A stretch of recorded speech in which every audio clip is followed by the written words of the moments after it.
Você já ficou perdido quando o assunto era classificação de itens ITAR e EAR? Você não está sozinho. É por isso que eu decidi gravar esse vídeo para te ensinar um passo a passo para você dominar esses processos e evitar erros comuns que outros profissionais cometem. Meu nome é Fábia, eu sou advogada especialista em controle de exportação dos Estados Unidos e o vídeo de hoje é classificação de itens ITAR e EAR.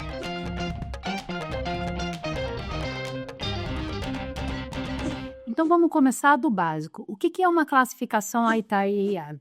É um processo para determinar se itens, tecnologias ou serviços de origem dos Estados Unidos são controlados ou não.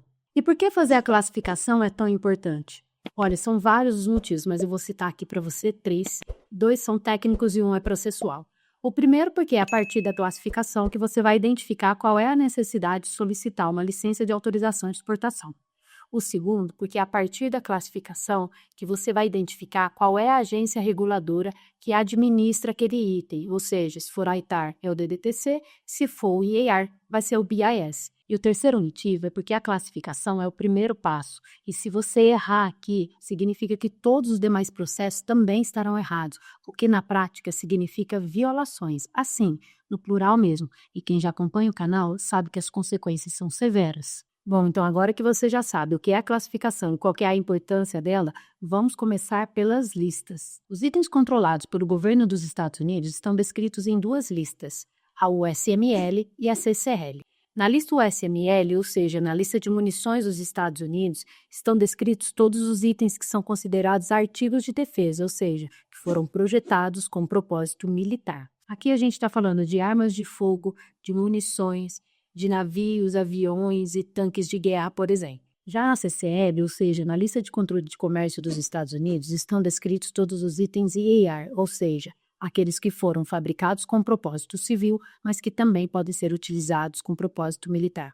Nesse caso, a gente está falando de eletrônicos, de produtos químicos, de equipamentos e componentes eletrônicos. Para quem quiser saber mais sobre as diferenças entre itens ITAR e EAR, eu já gravei um vídeo e eu vou deixar aqui o card. Já vamos para a parte que interessa, como classificar o item. O primeiro passo é você identificar as características técnicas do item.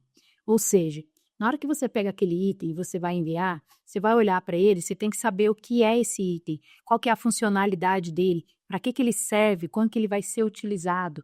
Ah, Fábia, mas eu não sei isso. Então o que você vai fazer? Você vai procurar no manual técnico sobre o item, você vai falar com os engenheiros, você vai falar com o vendedor, você vai falar na linha de produção, você vai falar com quem entende daquele item e vai poder te dizer, olha, esse item aqui é utilizado para fabricar uma arma. Opa, se é utilizado para fabricar uma arma, então a gente está falando do ITAR. Ou então é um item que é utilizado para fabricar uma peça e que não tem nada a ver com militar. Mas você precisa ter aquele pensamento. Não pode nunca ser utilizado para fins militares ou é só agora? Se for o caso, então a gente pode estar falando de um item EAR.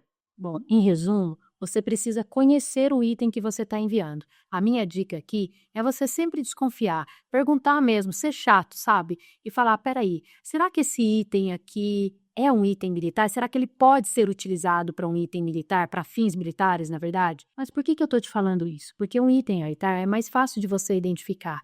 Você vai conseguir verificar uma arma, por exemplo, quando é um explosivo, você já sabe que você tem que ter um cuidado maior com isso, pelo menos quando a peça é inteira. Lembrando que o ITAR também controla os componentes, tá? Mas já no caso do EAR não é tão fácil assim. Então, por exemplo, você pega uma fibra de carbono. Ela pode ser utilizada tanto para fabricar uma máquina, uma bicicleta, mas ela também pode ser utilizada para fazer uma arma, um capacete, um colete, que são utilizados nessa situação de guerra, por exemplo. Isso não é tão óbvio. Então, sempre desconfie, tenha senso crítico e é melhor você esperar e ter certeza do que você está enviando do que trabalhar com achismo. Porque na dúvida, é melhor você parar um pouquinho e buscar informação do que fazer o envio sem ter certeza, o que pode gerar aí violações. Ah, Fábia, mas e se eu não tiver certeza se o item é ITAR e EAR? Eu posso enviar assim mesmo? Porque no dia a dia o chefe fica cobrando, a operação fica parada? Pessoal, a resposta é não. Quando o assunto é ITAR e EAR, não tem espaço para achismo, porque as consequências são severas e sobre isso eu vou falar mais no final. Ah, então o que eu faço se eu não tiver certeza, Fábia? Bom, tanto o DDTC quanto o BIS disponibilizam ferramentas para você fazer a autoclassificação.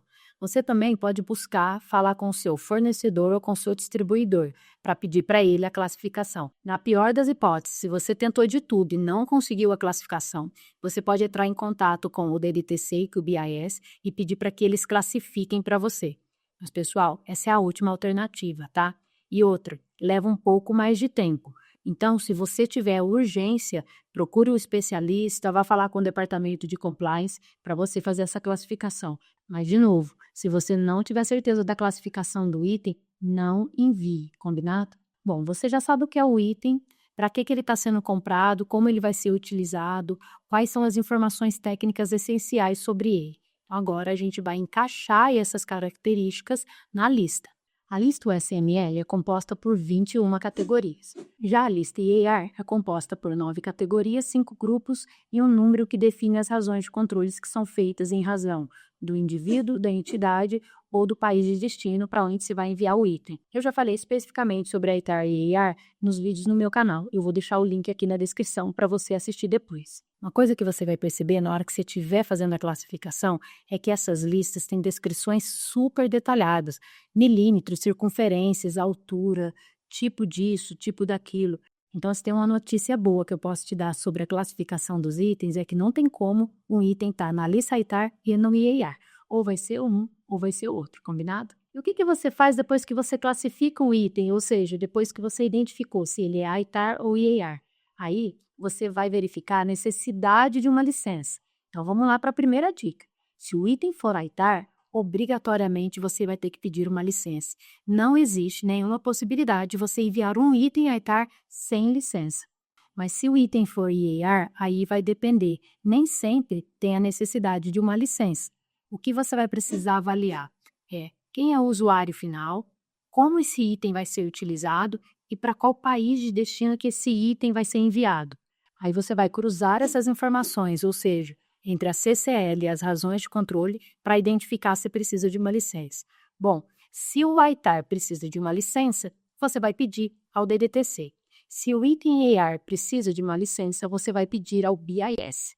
Em relação aos países de destino que você vai enviar o IP, eu preciso muito da sua atenção.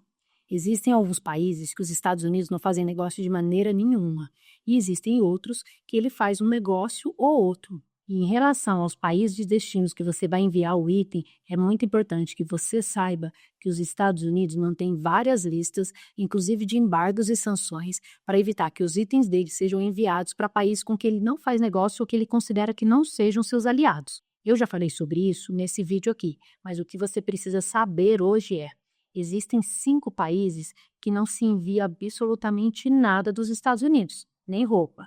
Quais são?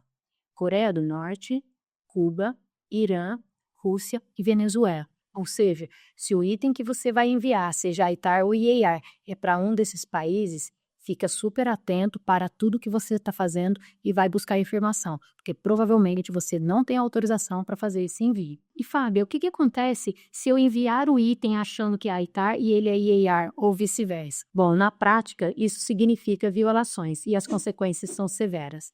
As multas para cada violação são de até US$ 1 milhão.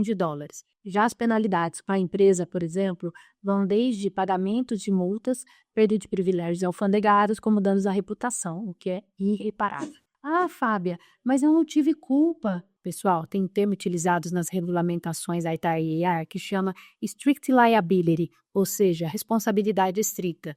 Os Estados Unidos não vão querer saber se você não sabia, se você se confundiu, se você se distraiu.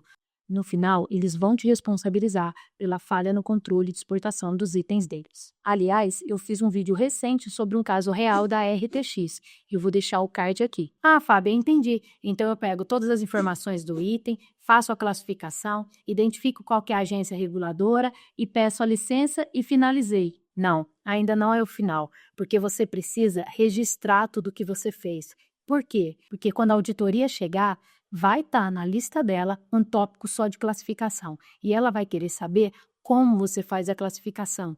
Então, você precisa ter registrado isso para poder mostrar: "Ah, tem esse item aqui, ele é ITAR, mas por que que ele é ITAR? Onde você olhou? O que que você fez? Cadê a classificação? Cadê a especificação?". Então, você tem que ter tudo isso registrado. Pessoal, pode registrar no Word mesmo, tá? "Olha, fiz isso". Lógico, se você tiver um processo, procedimento, é um mundo ideal, mas você está fazendo, você, o funcionário, está lá fazendo a classificação, registra.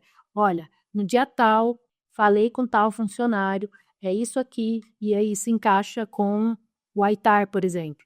Deixa tudo registrado, isso vai ser muito importante, porque caso tenha uma violação, você consegue comprovar qual foi o caminho que você fez. Ou seja, tem um caminho, né, não foi da sua cabeça, isso é o mais importante.